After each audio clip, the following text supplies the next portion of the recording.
The intent of this video is to review the B-29 Pathfinder's role in the March 9, 1945 Tokyo firebomb mission. The mission is known as Operation Meeting House 2. I've added a playlist titled World War II Firebombing of Japan in the channel's homepage. So far, it contains 3 other videos. More to come. The mission claimed the lives of 100,000 Japanese. The historical significance of this mission is clear. This bombing raid is considered the deadliest day in the history of warfare. More Japanese died on this day than during either of the atomic bombing missions. The statement does not include the downstream deaths due to radiation. More Japanese died during this raid than if you add up all the U.S. military deaths of the Korean, Vietnam, and Iraqi wars combined. Couple thoughts on the mission's name. 21st Bomber Command identified targets by code names as listed on this page from a declassified National Archives publication titled Codenames and Numbers of 21st Bomber Command Targets, March 30th through May 9th, 1945.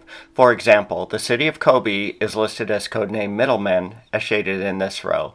The codename for Tokyo was Meeting House. Operation Meeting House 1 occurred on February 25, 1945, as shown on the Tactical Mission Report Summary page from a 1945 20th Air Force document titled Resume. Operation Meeting House 2 occurred on March 9, 1945, 12 days after Meeting House 1. The third firebombing of Tokyo occurred 5 weeks later on April 15, 1945, and was codenamed Arrange No. 1, as highlighted in the Tactical Mission Report and the 21st Bomber Command Target Code document. The firebombing missions can be divided into 2 separate parts, the Pathfinder Force and the Main Strike Force. They both carry different bomb types and have different roles. We will focus on reconstructing the Pathfinder's role in this video and cover the Strike Force's role in a future video. This table summarizes the distribution of planes supporting the Meeting House 2 mission. The data was extracted from the 1945 21st Bomber Command Tactical Mission Report, Mission Number 40. The first column are the 3 wings participating in the mission. There were 4 Tokyo Pathfinder target aim points. The wings were split up to provide adequate target coverage. There were 24 Pathfinders airborne out of the 325 B-29s airborne during the mission.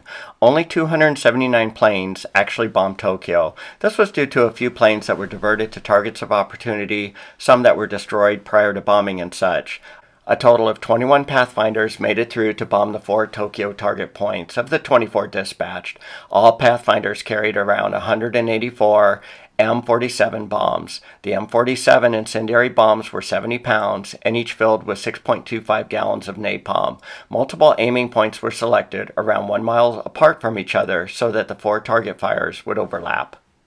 A summary of the Pathfinder's role is described on this page from an April 1947 United States Strategic Bombing Survey report titled Effects of Incendiary Bomb Attacks on Japan. The M47 was carried by the Pathfinder squadrons from each of the 3 wings. The B-29 Pathfinders had 2 roles: start appliance fires, where appliance fires required the immediate response of the fire department's appliance equipment, and to mark the target for the main strike force. All Pathfinders carried around 184 M47 bombs. The 6 M47 bombs are attached to a T-19 cluster adapter, as shown on this image from a 1950 Department of the Air Force document titled Bombs for Aircraft. The other 258 B-29s attacked their targets with the M69 napalm bomblets, released from aimable canister containers. The T-19 cluster adapters are suspended on 30 of the 40 B-29 bomb stations. This image shows 6 M47 incendiary bombs attached to a T-19 cluster adapter loaded on one of the B-29 bomb stations from a November 1944 Army Air Force's Proving Ground document titled Preliminary Report on Multiple Suspension of Bombs in the B-29 Airplane. The Pathfinder's bombardier will set the intervalometer to a ground spacing of 100 feet. This is the B-29's bombardier station. The Norton bomb site is located here. The intervalometer is to the left of his station. The number of bombs to be released is set to 30. The plane's speed dial needs to align with the bomb release train spacing of 100 feet.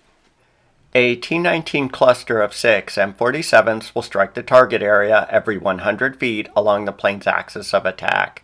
You would expect a 3,000-foot bomb-making appliance fire line over the target point. The 25 Pathfinders will be sent around 20 minutes ahead of the main strike force to mark the 4 targets.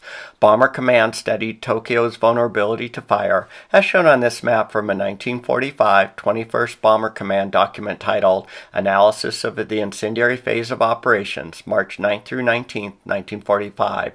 The darker the zones, the more susceptible the area will be to firebombing.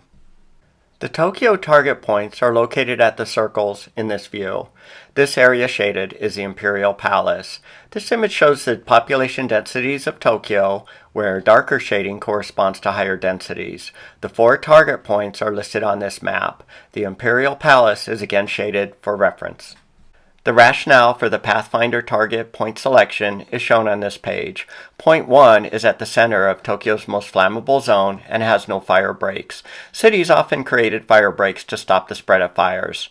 This image shows how a wide street acts like a fire break. Targets 2 and 3 are east of the Sumida River. The bombs will be evenly distributed in the zones targeted. Target 4 was enveloped by Tokyo Station to the west, Sumida River to the east, Ginza Commercial District to the south, and the Imperial Palace to the north. The strike was sized to deliver 60 tons of incendiary per every square mile. Additional information regarding the Pathfinder's usage of M47 bombs is listed on this page from the Tactical Mission Report. The incendiary munitions were selected based on the availability of M47 and M69 firebombs, penetration effectiveness, fire setting properties, and stowage. The M47s will penetrate Japanese roof tiles and burst 6 to 12 feet below the roof line, spraying 6.25 gallons of napalm within the home's interior. This is a typical Japanese urban dwelling, a tile roof that was penetrated by an M47 bomb. All of the 24 Pathfinders dispatched will carry 184 M47 incendiary bombs with no time delay detonation fuses. The M47s will start appliance fires and mark the aiming point. 6 bombs per station can be accomplished with the T-19 bomb suspension cluster adapter. This will saturate the 4 aiming points with napalm. This will tie up the Japanese firefighting resources. This diversion of firefighting resources will help the follow-on main strike force. This will start appliance fire lines around 3,000 feet in length at each of the 4 aiming points. The bombardier's instructions are shown on this page. Although the target area was large, the Pathfinders adopted precision bombing techniques to hit the 4 aiming points, marking the target and overwhelming and tying up Tokyo's firefighting resources. Since the wind was coming from 280 degrees, the Pathfinders and strike forces' axis of attack will be from east to west. This should allow visual sighting of the 4 aiming points by the main strike force. Bombardiers of the strike force were directed to aim at locations not already on fire. This map shows the bomber's axis of attack relative to the 40-knot wind direction. Let's follow the events of a B-29 Pathfinder from the 73rd Wing assigned to bomb aim point number 1. The B-29 bomber, located at the Seattle Museum of Flight, flew with the 73rd Wing, and I believe is the only surviving B-29 today that participated in the March 9, 1945 Tokyo firebomb raid. It was the second mission of T-Square 54. This map outlines the routes taken to and from the target during Operation Meeting House 2. The planes were to fly singly, as formation flying is dangerous at night. They were instructed to avoid Iwo Jima by 75 miles. Iwo Jima would be declared secure 2.5 weeks later on March 26. The route of the 73rd Wing's Pathfinders from Saipan to the target is highlighted here. The chart also lists the times of takeoff, time over target, and time of landing. The times listed are military times based on time zone zebra. This chart shows a conversion of zebra time zone to both Saipan and Japanese time zones based on a 1944 United States Pacific Fleet document titled Weekly Intelligence. The rolled up time conversions are listed on this table for clarity. The first takeoff occurred at 5:35 p.m. Saipan time. The first Pathfinder bomb fell at 12:07 a.m. on March 10th, Tokyo time. The last bomb was dropped by the strike force at 3 a.m. Tokyo time. The first landing occurred at 7:58 a.m. Saipan time. The 73rd Wing time events are listed on this table for reference. The first 73rd Wing Pathfinder struck its target at 12:14 a.m. Tokyo time. Total mission duration equated to 13 hours and 43 minutes. This chart describes the significant 73rd Wing mission parameters of Meeting House 2 from a March 1945 21st Bomber Command field orders. The route's longitude and latitude checkpoints are located in this table. The initial point coordinates are in this row. The bomb run starts at the initial point. Target 1's offset aiming point coordinates are shaded here. Target 1's mean point of impact will be at these coordinates. 2/3 of the 73rd Wing Pathfinders and Strike Force will travel on a course 312 degrees true from an offset aim point to bomb release. Altitude of bomb release will be between 7,000 and 7,800 feet. Other significant parameters include fly at an altitude between 3 and 3,500 feet to target. Bomb release calibrated airspeed equates to 230 miles per hour. No ammo was to be carried by the Pathfinders or Strike Force. This was amended on the next mission to include tail guns only. This chart outlines the significant mission navigation information. Navigators cannot rely on celestial navigation alone. This was due to cloud cover and turbulence making star fixes difficult. The navigators used both Loran and Metro winds for dead reckoning. The landfall coastline, initial point, and offset aiming point were all easily identified with the B-29's APQ-13 radar. All Pathfinders dropped their bombs sighting by radar from the offset aim points. The following strike force released their bombs by either sighting visually or by radar. This clip shows the APQ-13 radar housed within T-Square 54's radar fairing. The radar rotated 360 degrees in 3 seconds and typically had about a 100-mile range, although this range was less at lower altitudes, but the image fidelity would be greater. This map outlines the route of the 3 wings at the target area. The routes for both the 73rd and 313th Wings are represented by this dashed line. Once the Pathfinders reach the location circled, they will turn left and proceed to the initial point by radar. The IP is at the end of this route arrow. Once at the IP, the bomber will prepare for the bomb run. The bombardier will set up the Norton bomb sight's inputs and connect to the plane's C-1 autopilot. The offset target point is located at the end of this route arrow. Bombing target number 1 is at the upper left circle with the horizontal line on the map. This is target for the 7th Pathfinders and the 85 follow-on strike aircraft from the 73rd Wing. The bomb runs will be along a 312-degree axis of attack at 230 miles per hour calibrated airspeed. Let's zero in on the details for one of the 73rd Wing's Pathfinders traveling from the IP to target number 1. Since the 73rd 7th Pathfinders are bombing at night, they will need to bomb solely by radar. Since none of the 4 aiming points have adequate scope returns, the Pathfinder's bombardiers will resort to radar releases from the offset aim points. This image shows the radar scope return from a Pathfinder at a 7,000-foot altitude. The target location features, such as the Imperial Palace, rivers, and bridges, can be identified. An overlay map of these features is shown in this view. This May 1945 map is a close-up of the Tokyo area, identifying the initial point, offset aim point, and target point number 1.